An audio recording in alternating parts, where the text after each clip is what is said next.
Hello, എന്തൊരു വിശേഷം. അപ്പോൾ ഇന്നത്തെ നമ്മുടെ സിംപ്ലിയെ മോരുകറി വീഡിയോ ആണ് കേട്ടോ. ഓക്കെ, അപ്പോൾ കുമ്പളങ്ങ കുനുകുന അരിഞ്ഞതാണ്.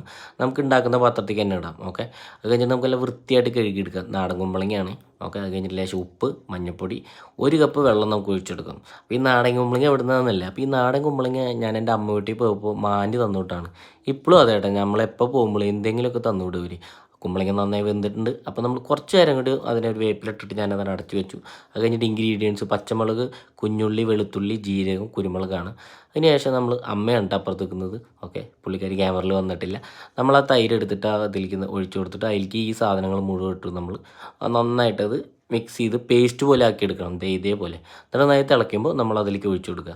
ഇത് ശർക്കര ഉരുക്കിയതാണ് കേട്ടോ. അപ്പോൾ നമ്മൾ ശർക്കര കേടാവാതിരിക്കാൻ എപ്പോഴും ഈ ശർക്കര ഫ്രിഡ്ജിൽ ഇതുപോലെ ഉരുക്കി എടുത്ത് വയ്ക്കും. അത് കഴിഞ്ഞിട്ട് കുഞ്ഞൊരു ചീഞ്ചട്ടി എടുത്ത് വെച്ചിട്ട് അതിലേക്ക് വെളിച്ചെണ്ണ ഒഴിക്കുക, കടുക് ഇടുക. എനിക്ക് ഈ പരിപാടി ഭയങ്കര ഇഷ്ടമാണ്, ഈ കടുകിട്ട് പൊട്ടിക്കൽ. ഓക്കെ, അത് കഴിഞ്ഞിട്ട് നമ്മൾ ഈ ഉണക്കമുളക് പൊട്ടിച്ചിട്ടിടുക. അത് കഴിഞ്ഞിട്ട് വേപ്പിൻ്റെ ഇല നമ്മളുടെ നല്ല രസമല്ലേ ഈ സൗണ്ട് വെക്കാൻ എന്ന് പറഞ്ഞിട്ട്. ഓക്കെ, അത് കഴിഞ്ഞിട്ട് നമ്മൾ ലേശം ഉലുവ, നമ്മൾ നല്ല ഉലുവ എടുത്തിട്ട് അതിലേക്കിടുക. നല്ലതാണ് ഉലുവ. ഓക്കെ, ഇതുപോലെ നിലത്തൊന്നും കളയരുതിട്ടാ, ബാക്കിൽ നിന്ന് ചീത്ത കേൾക്കുന്നുണ്ട്.